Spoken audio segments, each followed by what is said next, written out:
I would like to congratulate the Maritime Study Forum in conducting this seminar.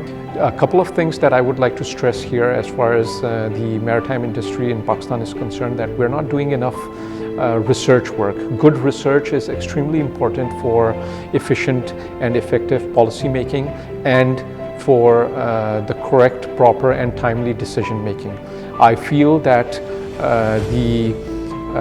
though that this is a very good effort, I feel that this should continue in future and the number of participants should increase. Government sector and those people who are directly involved in policy drafting, policy making and enforcement. Again, I would like to wish the Maritime Study Forum good luck for the future, and I hope that they can continue to publish research journals, research papers of international standard, and that this research will come in handy in improving and developing Pakistan's maritime sector.